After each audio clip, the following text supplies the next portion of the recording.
Badrinath highway पर सड़क के किनारे गिरा ये होटल किस बात का संकेत है?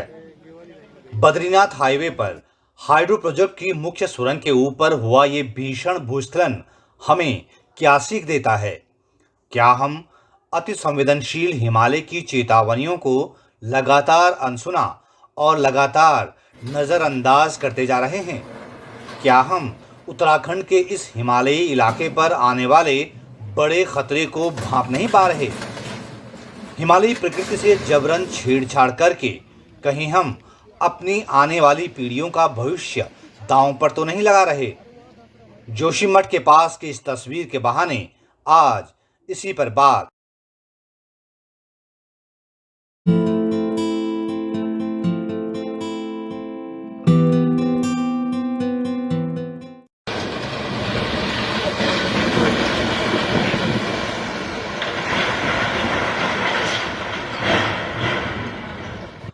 दोस्तों, ये वीडियो शनिवार 7 अगस्त का है, जब बद्रीनाथ को जाने वाले नेशनल हाईवे 58 पर जोशीमठ से करीब 5 किलोमीटर पहले सेलंग में ये रघुवीर होटल अचानक भरभरा कर गिर पड़ा।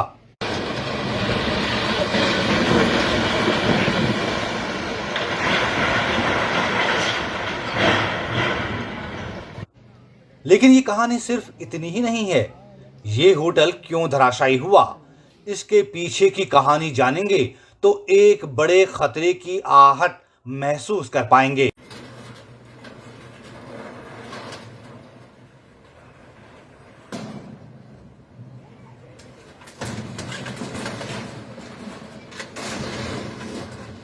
नेशनल हाईवे पर बने इस होटल के ठीक नीचे एनटीपीसी की 520 मेगावाट क्षमता की तपोवन विष्णुगाड जल विद्युत परियोजना का काम चल रहा है। रविवार 24 जुलाई और 25 जुलाई की रात करीब 2 बजे परियोजना की मुख्य सुरंग के ऊपर जमीन धंस गई थी और मुख्य सुरंग का प्रवेश द्वार भारी भरकम चट्टानों और मलबे से ढक गया था। सुरंग के एंट्री पॉइंट को भी नुकसान पहुंचा था। कुछ मशीनों और सुरंग में प्रवेश करने के लिए बने ट्रैक को भी नुकसान पहुंचा। इससे सुरंग में आवाजाही बंद हो गई। एनटीपीसी की सुरंग के 50 से 100 मीटर ऊपर बने रघुवीर होटल में उसी दिन दरारें आ गई थीं। इस परियोजना के ऊपर से गुजर रहे नेशनल हाईवे पर भी चौड़ी दरारें पड़ गई थीं। इसका नतीजा ये हुआ कि एनटीपीसी के इस पावर प्रोजेक्ट के ऊपर हाईवे के किनारे बना ये होटल भी 7 अगस्त को जमींदोज हो गया और इसका मलबा भी उसी पावर प्रोजेक्ट वाले इलाके में जा गिरा जहां कुछ दिन पहले ही लैंडस्लाइड हुआ था।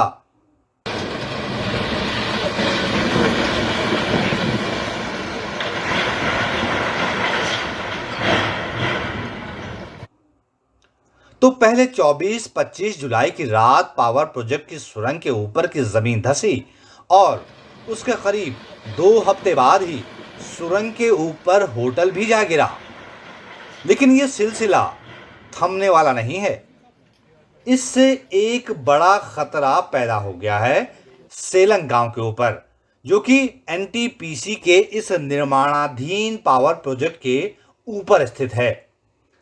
सेलंग पहाड़ी पर बसा बहुत बड़ा गांव है और इसी के नीचे से तपोवन विष्णुगाड जल विद्युत परियोजना की सुरंग खोदी जा रही है।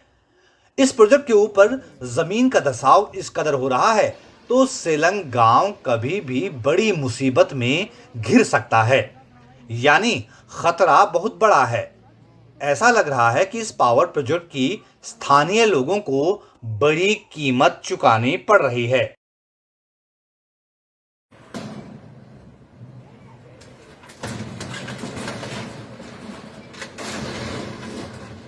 दोस्तों, आपको ये जानना जरूरी है कि तपोवन विष्णुगाड जल विद्युत परियोजना वही प्रोजेक्ट है जिसका एक हिस्सा 7 फरवरी को ऋषिगंगा में आई भीषण आपदा के बाद से तबाह हो गया था। मित्रों, इस समय मैं तपोवन हूँ। इस समय बहुत खतरनाक यहाँ से ऊपर से कोई तार टूटा हुआ है जो इस समय इस नदी को क्या बोलते हैं, विष्णुपुरी धौलीगंगा जो है तबाही मचा रही है। ये नदी जो है धौलीगंगा ने यहाँ पे बहुत भयंकर तबाही मचानी शुरू कर दी है। जो धौलीगंगा ऋषिगंगा पे जो डैम है इस समय उससे ऊपर जाते हुए भयंकर देख लीजिए तपोवन के ठीक नीचे जो बैराज बन रहा है वो पूरा टूट गया है इस समय। तब से बैराज साइट तपोवन का काम पूरी तरह से ठप पड़ा हुआ है। संवेदनशील हिमालयी इलाके में बन रही इस जलविद्युत परियोजना की शुरुआत 2006 में हुई थी और इसे 2012 तक पूरा हो जाना था, लेकिन अब तक ये पूरी नहीं हो पाई है। तो जरा अंदाजा लगाइए कि कितना पैसा बर्बाद हो चुका है। और इसकी एक बड़ी वजह पता है क्या है? इस इलाके में लगातार हो रहे भूस्खलन।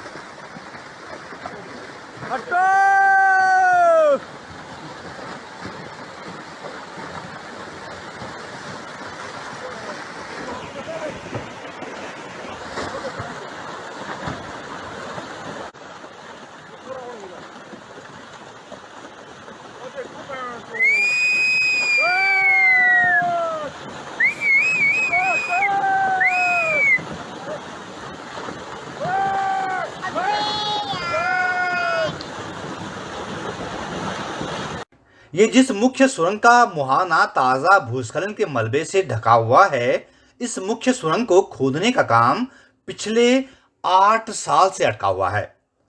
पता चला है कि मुख्य सुरंग का निर्माण जिस मशीन से हो रहा है वो 6 किलोमीटर पर जमीन के धंसाव के कारण आगे नहीं बढ़ पा रही है, जिससे कंपनी के निर्माण कार्य साल दर साल पिछड़ते जा रहे हैं और ये परियोजना आगे भी कब तक बन पाएगी, इसकी दूर दूर तक कोई संभावना नजर नहीं आ रही है।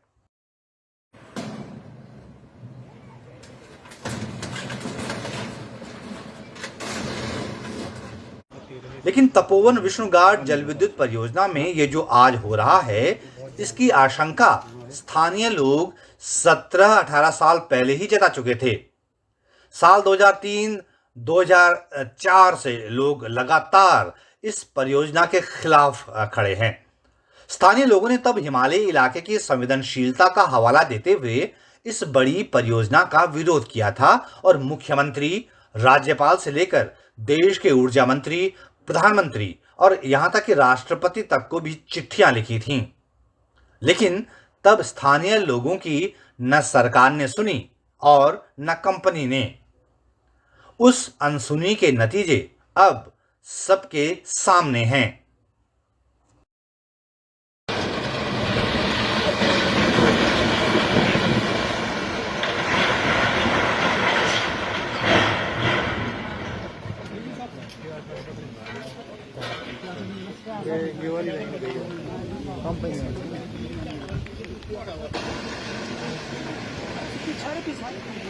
अरे